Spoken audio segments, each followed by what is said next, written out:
मैं इस वक्त खड़ा हूँ इंदिरा बाजार के स्थित सिंह द्वार रोड पर। लगातार खबरें प्रकाशित की हैं, पर शायद यह अभी तक निर्माण का जो कार्य है वो आपको दिखाना चाहूंगा, ये लगातार जारी है, जिसमें निगम के द्वारा एक नोटिस जारी किया गया। मैं नोटिस भी दिखाता हूं आपको।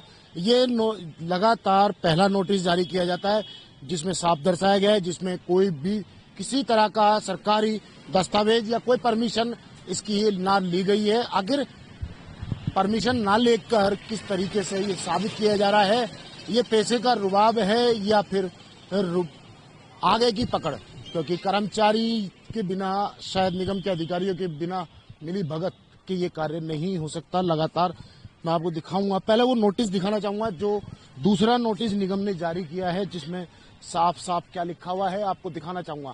ये नोटिस ने नरेश कुमार गुलानी, दीपक कुमार गुलानी, इसके ये नाम है इनके, और ये जरिए अंतिम नोटिस। इसमें साफ दर्शाया गया है कि तत्काल प्रभाव से अगर इसका जवाब नहीं दिया गया, कि कागज पेश नहीं किए गए, तो ये पूरी इसके अंदर एक गाइडलाइंस जो निगम की है वो दर्शाई गई है। इसको ध्वस्तीकरण की कार्रवाई होनी थी, पर अभी तक इस नोटिस को भी शायद 10 दिन हो चुके हैं लगे हुए।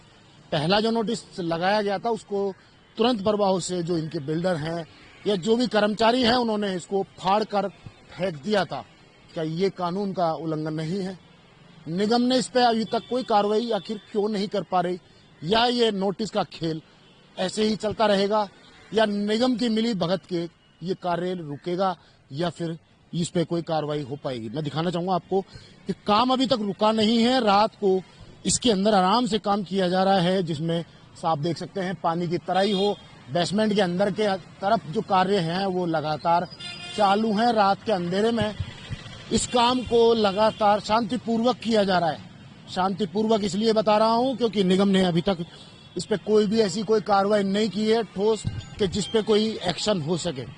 देखने की बात यही है कि लगातार इस बिल्डिंग पर ना तो परमिशन ली जाती है, ना कोई कार्रवाई की जाती है। नोटिस चस्पा पहला होता है, उसके बाद दूसरा नोटिस चस्पा होता है, उसके बाद भी अभी तक देखने की बात यह है कि निगम अभी तक जागा नहीं है। आखिर कब जागेगा निगम और कब उस पर कार्रवाई होगी? क्योंकि ये सरकार का एक बड़ा नुकसान कह सकते हैं, जिसमें सरकार के राजस्व में जो इनकम आती है वो इन्हीं के जरिए आती है। ये परमिशन लेते, पहली बात तो आपको बता देना चाहता हूँ कि जो बेसमेंट है वो किसी भी तरीके से लीगल नहीं है। ये गाइडलाइंस है निगम की, और खुद ये निगम ने इसमें नोटिस में साफ बताया है।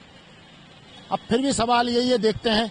हमने लगातार खबरें चलाई हैं, इसी मालिक के किसी कर्मचारी से हमने बात की थी, संपर्क किया था इस पूरे मामले की जानकारी के लिए, तो उनका सीधा सीधा कहना था कि कुछ नहीं होगा, ये 2-4 दिन का काम बंद रहेगा। निगम के कर्मचारियों को पैसा पहुंच चुका है।